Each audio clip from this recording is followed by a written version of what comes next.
Hello, this is my world improvement presentation, and it will be about schools and social isolation. So, grade school, more specifically in-person school, is a way for students to not only learn, but also connect with their peers, or at least it should be. See, nowadays, school can turn out to feel more like a breeding ground for social isolation than connecting with your fellow students.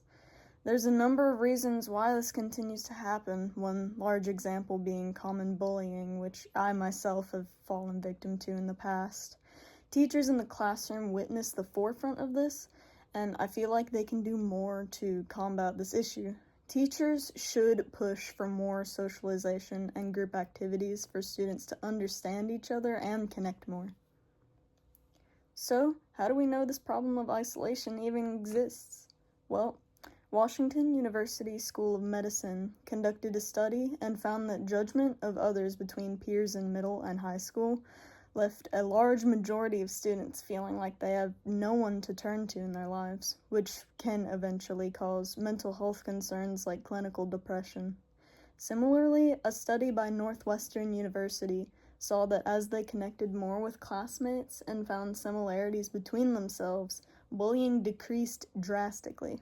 The teachers in these settings can help towards this outcome of a brighter attitude within these students.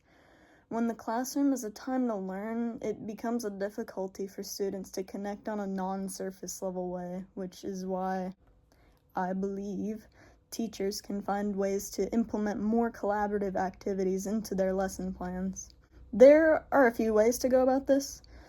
Depending on the class's subject, of course, it could be easier or more difficult to find ways of collaboration between students. Say, for example, there is no right or wrong way to interpret a lot of the ideas found in English or literature classes, and that can leave a lot of room for discussion between peers. And then other subjects like mathematics classes, they can implement some sort of things like finding equations or problems that align with whatever the class is learning at the time.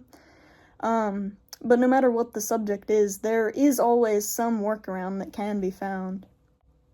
When students brainstorm and work together, they are connecting, learning about each other, and finding ways to create a better dynamic with one another. This is exactly what combats this problem that we're trying to solve. Not only will it create social connections that get rid of this isolation, but it also inadvertently helps lessen the struggle of learning certain material, as getting another perspective on subject matter could truly help students understand it better. Some people might say that adding group activities can stunt conversations or provide a rise in social anxiety specifically for people who have social anxiety already or are introverts. However, this isn't always true. This is where teachers can come in to help guide students' conversations if they are struggling to speak on whatever the material is. Teacher input is a big part of what will help diminish this problem. Social isolation is a large issue amongst teenagers in schools. But with the formation of this connectivity, the problem can lead to extinction, but that can only happen with the help from teachers who can be there to witness this happening and provide these outlets. If this can be normalized within teachers' lesson plans, I do believe their students can feel more at peace, not only in their school lives, but their social lives and every other aspect of their lives, and especially their mental health. And here are my sources that I used. Thank you.